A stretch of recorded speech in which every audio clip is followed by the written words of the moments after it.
The reason the W123 is so special is it's the last properly built Mercedes that wasn't built down to a price. They didn't care when they designed it what it was going to cost at the end, which is why they were so expensive. They last forever, they're very reliable, there's not too many electronics on them.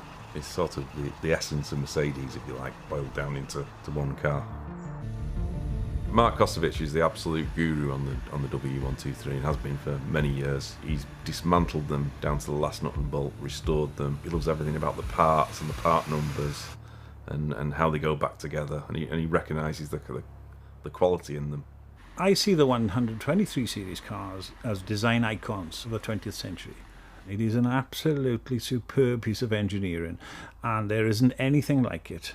We carry out service work on normal run-of-the-mill vehicles, and then we also have done our best to restore the cars to what we call condition 1.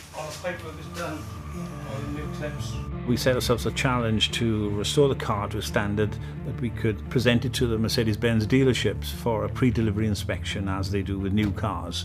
Now, this was tough because no 30-year-old cars can pass that test as a new car can unless nearly all the components have been replaced or have been completely restored. We still supply a 12 months warranty on that vehicle as it had when new.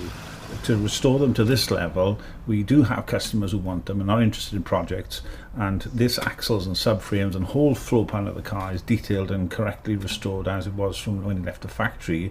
This one is an estate car which has a self-leveling control system which allows the car to rise and fall commensurate with the cargo it carries.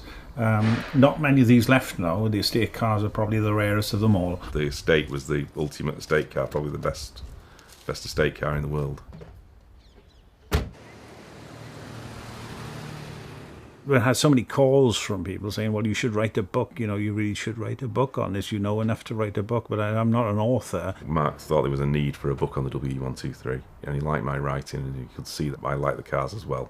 I wrote the history, and he did the technical parts. Hats off to him, the job he's done. He admit himself he's not a writer, but he's done a fabulous job on it. The factory archives have been very helpful. We've been over there, and they've given us exclusive access to all the details from this period, which is 40 years ago now. His competitors of the time are almost all forgotten now because they've all been scrapped. You just don't see those cars anymore.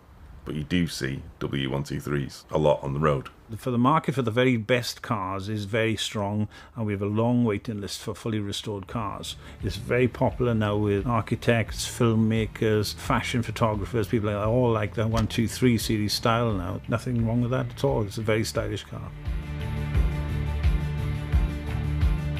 It didn't look overly Germanic. The previous model looked very Teutonic and looked like something out of a James Bond film or a Bond villain should be driving. The 123 series cars are the finest engineered of the 20th century, and they've lived and they've survived, which is the proof of them. And I think that's it. That's the proof, really.